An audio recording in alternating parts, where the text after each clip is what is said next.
Kawalengku aja nang luar negeri kudu sing ati-ati anak bojo nang omah dan kumpul dan tinggalin tak rerang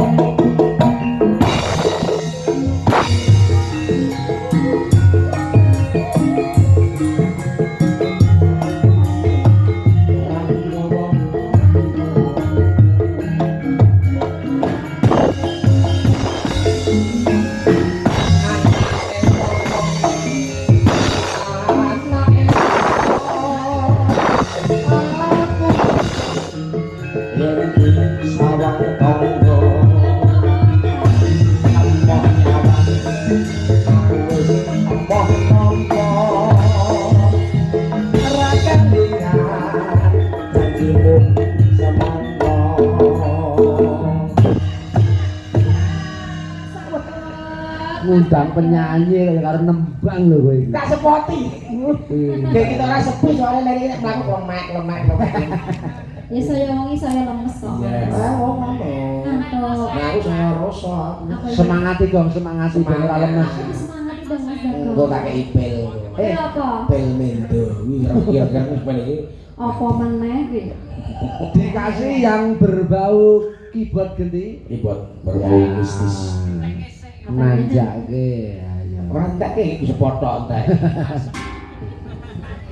Lagunya apa dari Pak Dalang Jatuh? Monggo senengane Mbak Leni bisa lamunan, ada lestari, ada apa monggo. Apa? Lamunan? Ya, Hujan ningsih. Oke. Kuwi apik iki ya. Lestari ora apa-apa kuwi. Iya, ini ibu-ibu masih semangat. Masih ada. Masih ada. Ya, wah dan ibu-ibu pilihan ini. Nggih. Ada Bu Lestari ada ini, Bu Lestari. Bu Lestari udah bobo. Iya, kuwi kok padha tonggoku. Adanya Sulastri. Tonggoku ya Lestari bakul rica-rica. Percaya sama. Kire biasa. Sithik-sithik rica-rica rumah saku bakul rica.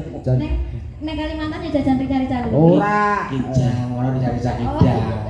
Kijang sing di sopor kae sing ditumpaki kae. Ora waktu Pak kijang kewan.